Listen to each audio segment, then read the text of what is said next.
श्री मनोज सिन्हा जी का, माननीय उपराज्यपाल महोदय, उनके साथ chief secretary Jammu Kashmir Shri BVR Subrahmanyam जी,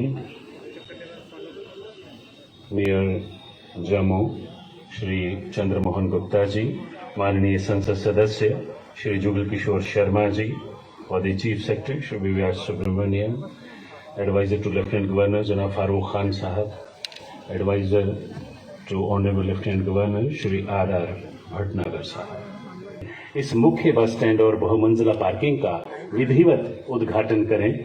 आपकी जोरदार तालियों के बीच माननीय उपराज्यपाल महोदय जम्मू कश्मीर श्री मनोज सिन्हा जी अन्य महानुभावों की उपस्थिति में इस इमारत का उद्घाटन, मुख्य बस स्टैंड बहुमंजिला पार्किंग का उद्घाटन होने जा रहा है।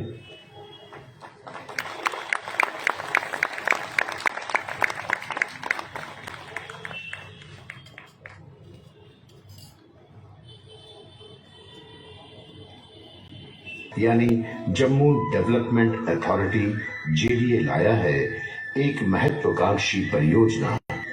जी हां, जम्मू शहर के बीचों बीच अत्याधुनिक general bus stand, multi level car parking तथा शॉपिंग कॉम्प्लेक्स, जो न केवल गाड़ियों की पार्किंग की समस्या का निदान ढूंढेगा, वहीं यात्रियों की हर तरह से सुख सुविधा का भी पूरी तरह से ध्यान रखेगा।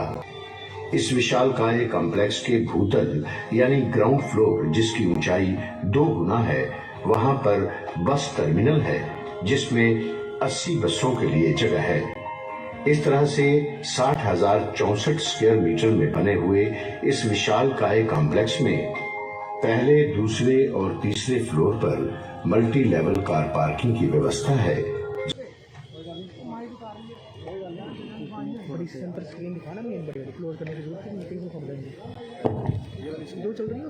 हमारे सलाहकार श्रीमान राजीव राय भटनागर जी, श्री फारूक खान साहब, मेरे मित्र और यहाँ के लोकसभा के सदस्य आदरणीय जुगल किशोर शर्मा जी, यहाँ के प्रथम नागरिक और महापौर श्री मान चंद्रमोहन गुप्ता जी, जम्मू कश्मीर संघ राज्य क्षेत्र के मुख्य सचिव श्री BVR सुब्रमण्यम जी, मंच पर विराजमान प्रमुख सचिव आवास एवं नगरीय विकास श्री धीरज गुप्ता जी, मेरे सम्मुख उपस्थित डॉक्टर निर्मल सिंह जी, श्रीमान कविंद्र गुप्ता जी, श्री रविंद्र रैना जी, उप महापौर पूर्णिमा शर्मा जी, जम्मू कश्मीर के पुलिस महानिदेशक दिलबाग सिंह जी,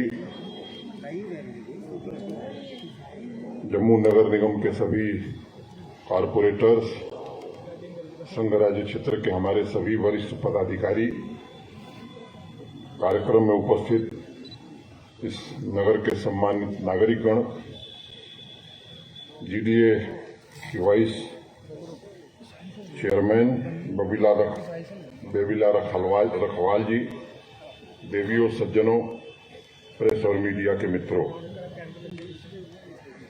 ये मेरे लिए प्रसन्नता का विषय है कि 2021 में जो परियोजना यहाँ प्रारंभ की गई थी, उसे धीरज गुप्ता जी ने आज पूरा कर दिया है। मैं सोच रहा था और मुझे जो बताया गया कि पिछले 2-2.5 वर्षों में ही मुख्य रूप से काम हुआ है। अगर सामान्य रूप से आप जम्मू कश्मीर के बजट को देखें तो मोटा मोटी 1 लाख करोड़ रुपए का बजट है, जो पिछले साल देश की संसद ने पारित किया। इस साल थोड़ा बढ़ गया है। उसके पहले 90,000 करोड़ रुपए थे। जब दूसरे राज्यों को हम देखते हैं और उनसे तुलना करते हैं, मैं इसलिए कहना चाहता हूं, बड़े जिम्मेदार लोग हैं, वो इस बात को आसानी से, मुझे लगता है कि जीवन में ले आएंगे मैं बिहार का बजट देख रहा था, 2 लाख करोड़ रुपए, आबादी 12 करोड़, और ये कोई 2-3 साल में नहीं हुआ है। ये आजादी के बाद से ही अगर बाकी राज्यों की तुलना में जम्मू कश्मीर के बजट को देखेंगे तो 5 गुना 6 गुना बजट यहां मिलता रहा। अगर सरकारी कर्मचारियों को, गवर्नमेंट एम्प्लॉइज को हम देखें तो बिहार में 3.5 लाख, जम्मू कश्मीर में लगभग 5 लाख।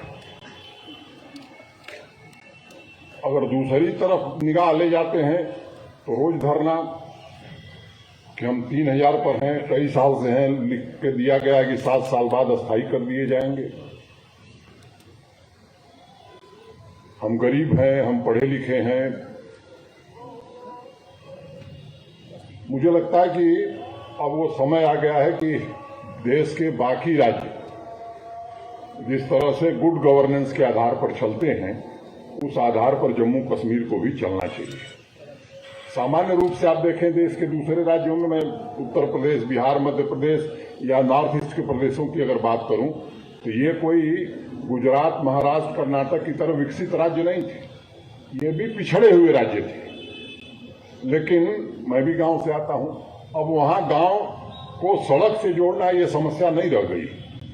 पिछले 6 वर्षों में, खासतौर से 2000 में जब श्रद्धेय वाजपेयी जी देश के प्रधानमंत्री बने और प्रधानमंत्री ग्राम सड़क योजना शुरू हुई, तो मोटे तौर पर पहला जो मानक था 1000 की आबादी के ऊपर के गांव, फिर 500 की आबादी के ऊपर के गांव, फिर 250 की आबादी के ऊपर के गांव, ये गांव सड़क से जुड़ गए।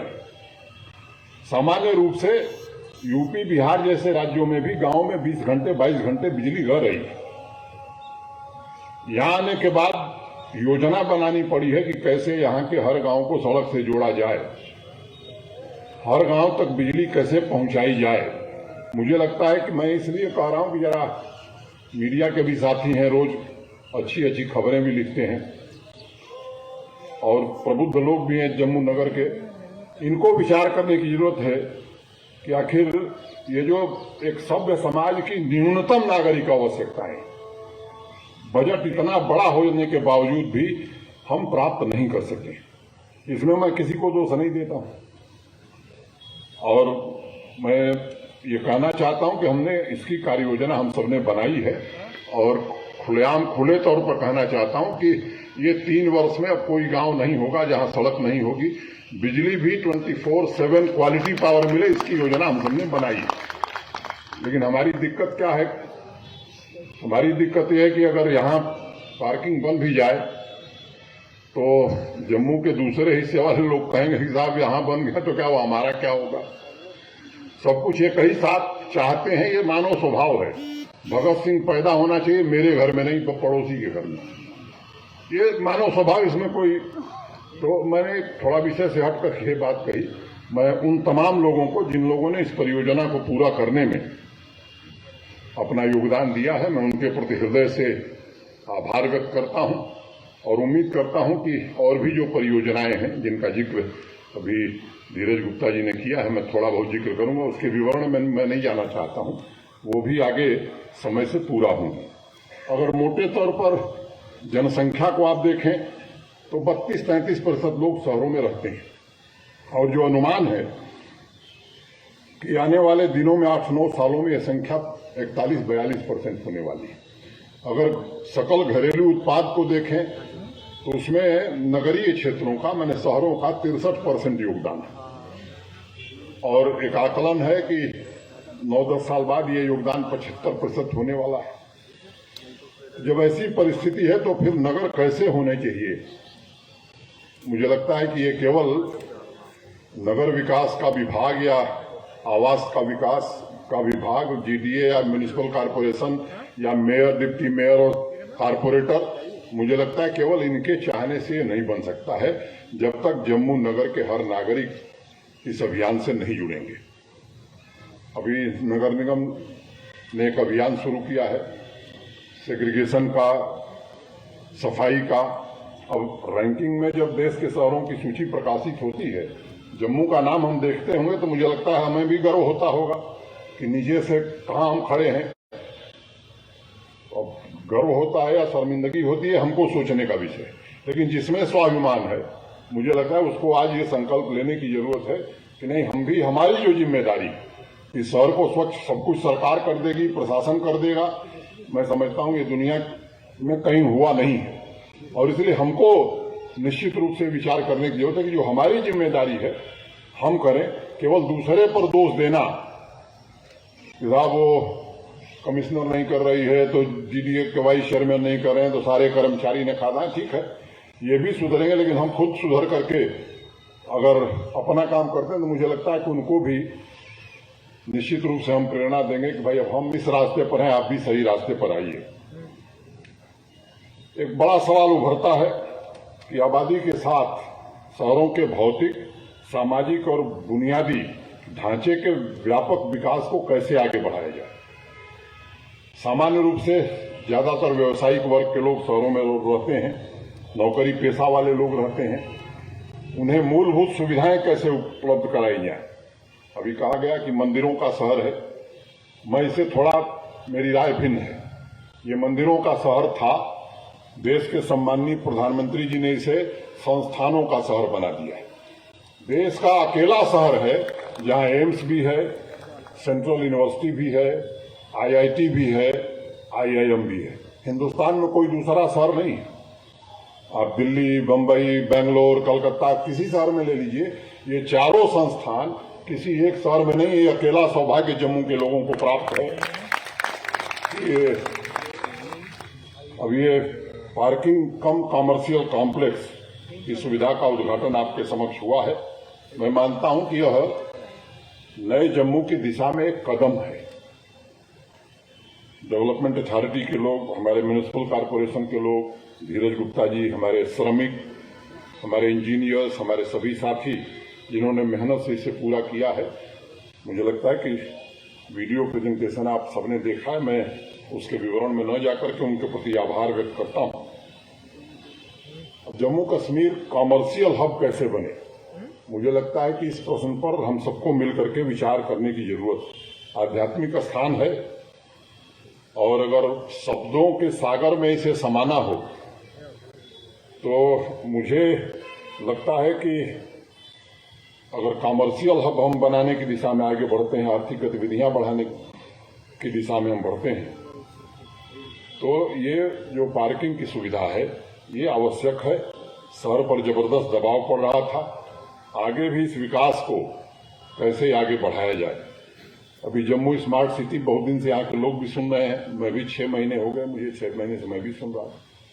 बताया मेयर साहब ने कि यहाँ के कुछ अधिकारी अभी अहमदाबाद गए थे और अहमदाबाद के लोग यहाँ आए थे, उस प्रेजेंटेशन में मैं भी था। और आपको जानकर आश्चर्य होगा कि उसमें अहमदाबाद म्युनिसिपल कॉरपोरेशन में 8 आईएएस अधिकारी काम करें, 8, एक नहीं 8। और किस तरह से वहां परियोजनाएं पूरी हुई हैं, मुझे लगता है वो हम सबके लिए एक प्रेरणा का विषय। उससे कुछ हमने भी सीखा है, हमारे लोगों ने भी देखा है, और उसको समयबद्ध तरीके से कैसे पूरा किया जाए, इस दिशा में हमारे लोग भी जो उससे जुड़े हुए हैं वो काम कर रहे हैं। स्मार्ट अर्बन मोबिलिटी हो, इफिशिएंट ट्रैफिक मैनेजमेंट हो। अब धीरज जी ने शायद छोड़ दिया 7-8 इलाके, जैसे हरी मार्केट, इंदिरा चौक, रघुनाथ बाजार, सालमार रोड, अभी ये पंचतीर्थी में बन रही और बताया गया कि अगले साल मार्च तक ये पूरी हो जाएंगी। अब आईटी टावर भी बहुत दिन से आप लोग सुन रहे थे, एनबीसीसी वो काम शुरू कर रहा है और 1.5 साल के पहले ही बन जाएगा। इस काम को भी आगे बढ़ाया गया है। इस शहर में तकरीबन 33 प्रमुख मार्ग और उनकी स्थिति क्या होगी।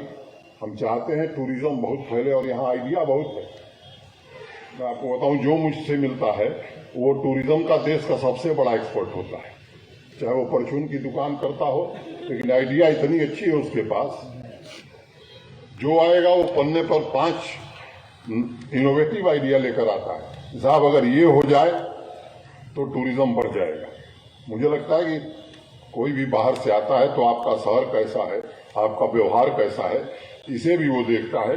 इस पर भी थोड़ा हमें ध्यान देने की जरूरत है। जम्मू के नए और पुराने शहर के सड़कों की लंबाई देखें तो ये मोटे तौर पर 20 किलोमीटर के आसपास है और इसके लिए प्रशासन ने 4 स्ट्रीट नेटवर्क तैयार किया है और उससे यहाँ आर्थिक व्यवस्था भी ठीक होगी और सामान्य नागरिक के जीवन में भी परिवर्तन आएगा। किसी ने कहा कि बड़े हादसे होने लगे आजकल तेरे शहर में, बड़े हादसे होने लगे आजकल तेरे शहर में, कोई दिल चुरा ले गया और पता ही न चला रहना साहब। जम्मू इतना खूबसूरत शहर है कि आपका मन मोह लेगा और आपको खबर भी नहीं होगी, ऐसा लोग कहते हैं। पिछले कुछ महीनों में जो काम हो रहे हैं उनको अगर मैं शब्दों से परिभाषित करूं तो मेयर साहब ने कहा स्विट्जरलैंड में गया नहीं हूं और मैं चाहता नहीं हूं कि जम्मू स्विट्जरलैंड बने, माफ करिएगा मेयर साहब, लेकिन मैं समझता हूं कि यह शहरी पुनर्जागरण है जम्मू का और उसी को हम अगर पुनर्जागृत कर सके तो ये इस शहर के लिए और शहर के रहने वाले लोगों के लिए अच्छा होगा। मुझे याद है अक्टूबर महीने में बैक टू विलेज के साथ साथ एक माई टाउन माई प्राइड का कार्यक्रम भी हुआ था 2 दिन का। इस जम्मू म्युनिसिपल कॉरपोरेशन को भी 5 करोड़ रुपए शासन की ओर से दिए गए। कुछ काम हो रहे हैं, इकोसिस्टम कैसे तैयार होगा इस पर विचार उसमें किया गया, उस दिशा में काम भी हो रहा होगा और अर्बन लोकल बॉडीज को कैसे प्रभावी बनाया जाए, धीरज गुप्ता जी ने उसका विस्तार से जिक्र किया है। ये मैं समझता हूं कि केवल शब्दों से नहीं बल्कि वास्तव में जमीनी स्तर पर हमारे प्रशासन की पूरी मनसा है कि इसे जमीन पर हम उतारना चाहते हैं और इसके दिशा में जो कदम है वो कर रहे हैं। स्टेक होल्डर से भी चर्चा हुई है और सीनियर अफसर भी लोगों से मिले थे। पानी, बिजली की आपूर्ति, सार्वजनिक परिवहन, स्वास्थ्य, शिक्षा, आईटी, कनेक्टिविटी, डिजिटलीकरण, ई गवर्नेंस, टिकाऊ पर्यावरण, नागरिकों की सुरक्षा और संरक्षा, इसका एक रोड मैप तैयार करने की कोशिश म्युनिसिपल कमिश्नर और मेयर साहब और सारे लोग मिलकर के कर रहे हैं। मुबारक मंडी का जिक्र हुआ, पैसा है, लेकिन मुझे लगता है कि ये बात हमको समझनी चाहिए कि इस देश में बहुत कम लोग हैं जो हेरिटेज को कैसे कंजर्व किया जाए जानते हैं। एक काम वहां होने जा रहा था, लाइटिंग की जा रही थी और कहीं कहीं क्या होता है कि अज्ञानता में ऐसी लाइटिंग हम कर देते हैं कि वो बनने के बजाय और खराब हो जाता है। हम लोगों ने आग्रह किया है, भारत सरकार में जो सचिव हम आए थे उनकी एक एक्सपर्ट टीम आ रही है, उस काम को हम लोग करना चाहते हैं।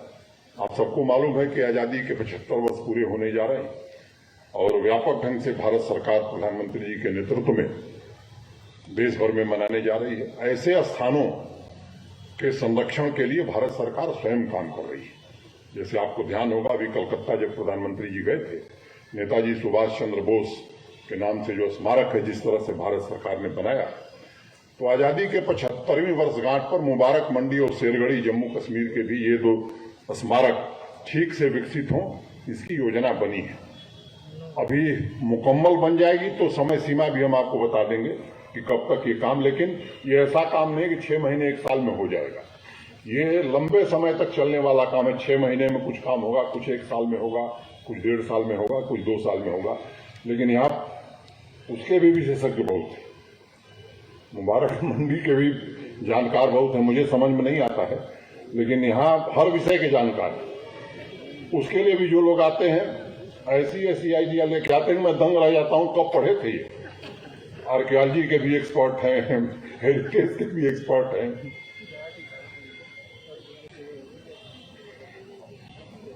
डोगरा चौक से केसी चौक की तरफ जब जाते हैं तो 1.5-2 किलोमीटर का ही रास्ता है। एक योग्य शहर जो गुणवत्तापूर्ण जीवन स्तर से भरा पूरा हो, उसकी झलक देखने को मिले, इसका प्रयास आने वाले दिनों में किया जा रहा है। मैं ठीक कह रहा हूं? एक रोड का मैंने जिक्र कर दिया ताकि ध्यान में आ जाए। बहुत सारी सड़कें हैं जिनको आने वाले दिनों में ये लोग निर्माण करेंगे। अब योजना बनाना, उसका निर्माण, दृष्टिकोण, कार्यान्वयन, कोशिश हम लोग कर रहे हैं कि इस पर थोड़ा ध्यान केंद्रित किया जाए। और मैं आप सबसे विनम्रता से बात जिम्मेदारी के साथ कहना चाहता हूं कि पारदर्शिता और जवाबदेही के साथ काम हो, इसमें कोई कसर हम लोग नहीं छोड़ेंगे, कोशिश कर रहे हैं। आत्मनिर्भर जम्मू शहर बने, देश बन रहा है तो जम्मू को भी बनना चाहिए। और सस्टेनेबल डेवलपमेंट, ये दो मुख्य ऑब्जेक्टिव अगर लेकर के हम चलेंगे तो मुझे लगता है कि निश्चित रूप से हम अपने लक्ष्य को प्राप्त कर सकेंगे। तभी रिवर फ्रंट, जू, ये ऐसी चीजें हैं, मुझे लगता है कि अनेक वर्षों से लोग सुन रहे हैं। मुझे लगता है कि अब इस परंपरा को थोड़ा हम लोग विराम देते हैं कि सुनने वाला काम बंद, करने वाला काम शुरू। इस दिशा में आगे बढ़ने की जरूरत है।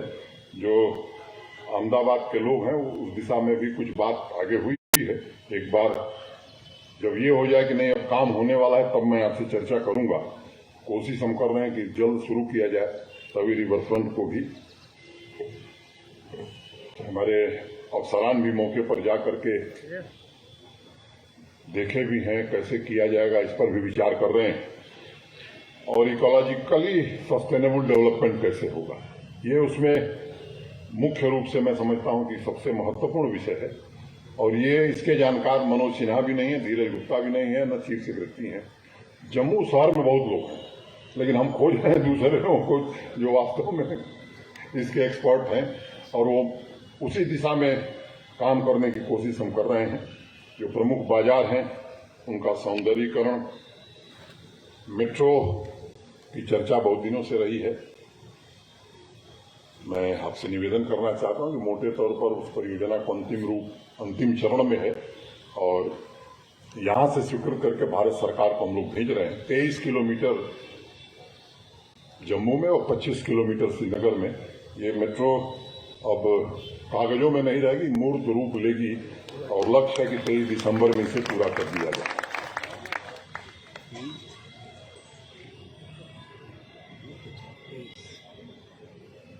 पैदल चलने वाले, साइकिल चलाने वाले, अब केवल गाड़ी वालों का इंतजाम होगा तो बड़ा मुश्किल हो जाएगा। इसका भी इंतजाम म्यूनिसिपल कॉरपोरेशन और नगर विकास और आवास के लोग कर रहे हैं। अधिक सुरक्षित माहौल बनाने की कोशिश हो जा रही है, और एक प्रकार की डिजाइन अधिकांश सड़कों की बनाई जा रही है ताकि जो आवे वो उसे समझ सके, दुकानों और मकानों की खूबसूरती भी बढ़ सके। आप सबको ध्यान में है कि प्रधानमंत्री जी के नेतृत्व में भारत सरकार ने एक इंडस्ट्रियल पॉलिसी जम्मू कश्मीर के लिए घोषित की है, और मैं उम्मीद करता हूं कि योजना महत्वाकांक्षी है, निवेश भी का लक्ष्य भी महत्वाकांक्षी है। ऊर्जा और हरित क्षेत्र के दिशा में भी कैसे काम हो निर्माण का, शहरी नियोजन और जैव विविधता, क्वालिटी वाटर मैनेजमेंट, कचरा प्रबंधन, इन सब बातों का जिक्र अभी पहले किया गया है। अगर इतिहास में झांक कर देखेंगे, कौटिल्य का नाम आप सब जानते हैं। उनकी जो नगर की परिकल्पना थी और मोहनजोदड़ो हड़प्पा के समय की जो खूबसूरती थी, उसमें एक बात समान थी। कौटिल्य ने अपने अर्थशास्त्र में वास्तु संरचना एवं सुरक्षा पर जोर दिया था, जिसमें नगर की सड़कों की खूबसूरती बढ़े। वहीं मोहनजोदड़ो में प्रमुख मार्गों के सड़कों की चौड़ाई पर ध्यान दिया गया था।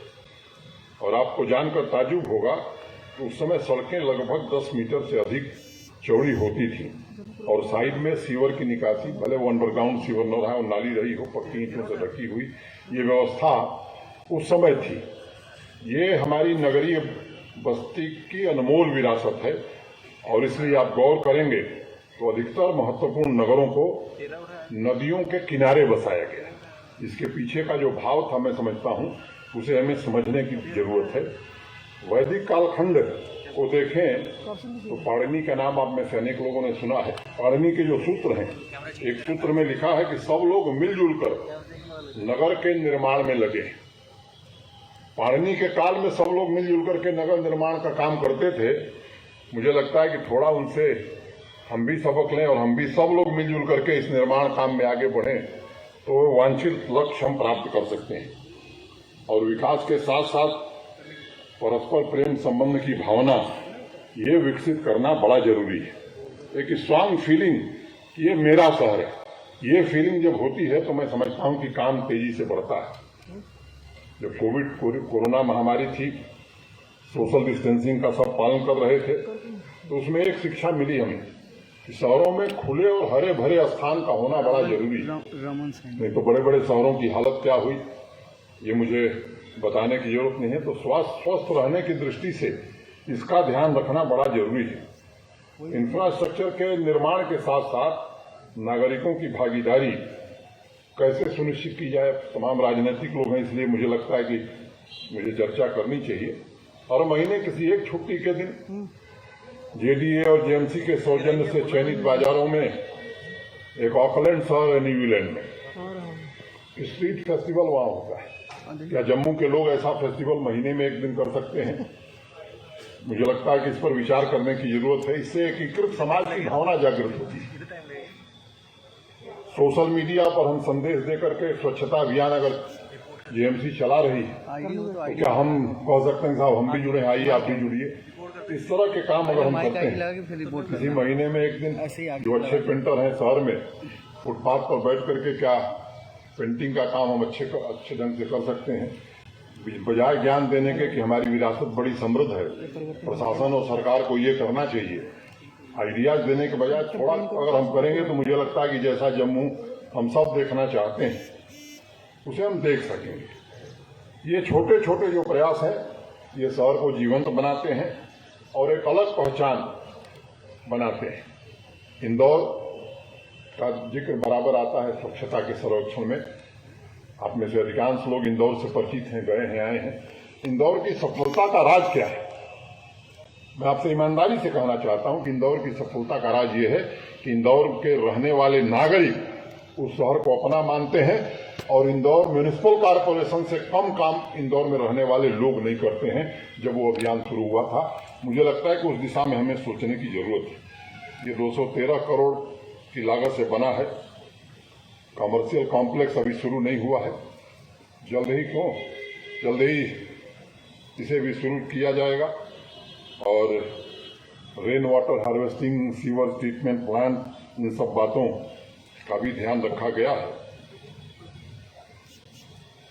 जो लोग देश विदेश यहाँ घूमने वाले बहुत लोग हैं, हम लोगों को कम अवसर मिलता है। आपने गौर किया होगा कि हर शहर का एक स्लोगन होता है, कोई न कोई नारा। जैसे हमारे यहाँ कानपुर शहर, वहाँ मुख्य बाजार में दुकान भी चलती है तो दुकान पर एक नारा लिखा रहता है। एक वहाँ लड्डू वाला है, उसका नाम है ठग्गू के लड्डू, और नारा लिखा है कि ऐसा कोई सगा नहीं जिसको हमने ठगा नहीं। ऐसे ही अनेक शहरों के नारे हैं। जैसे जम्मू सिटी ऑफ टेम्पल्स, जैसे न्यूयॉर्क में लिखा है द सिटी दैट नेवर स्लीप्स। ऐसे ही अनेक शहरों में ये हमारी पहचान कैसे मिल सकती है, इसे हम कैसे जीवंत रख सकते हैं। और मुझसे अगर कोई पूछे कि जम्मू शहर के लिए क्या नारा होगा, तो मेरे हिसाब से द सिटी ऑफ ब्लिस, ये मैं नारा इसके लिए दूंगा। या मैं कहूंगा कि the eternal spiritual city on the earth. Kashi की तरह जम्मू भी मैं समझता हूं उस भावना से जुड़ा हुआ शहर है। यह मेरी अपनी भावना है। मैं आप सभी का, जेडीए के लोगों का, नगर के प्रबुद्ध लोगों का हृदय से आभार व्यक्त करता हूं। और अंत में दो पंक्तियों के साथ कि छूकर निकलती है जो हवाएं तेरे चेहरे को, छूकर निकलती हैं जो हवाएं तेरे चेहरे को, सारे शहर का मौसम गुलाबी हो जाता है। मैं उम्मीद करता हूं कि आने वाले समय में बसंत ऋतु आई है, मौसम गुलाबी हो रहा है, तो हम भी गुलाबी हों, इस नगर को भी गुलाबी बनाने में अपना योगदान करें। इतना ही निवेदन करते हुए मैं आप सबके प्रति हृदय से कृतज्ञता ज्ञापित करते हुए अपनी बात यहीं पूरी करता हूं। धन्यवाद। जय भारत।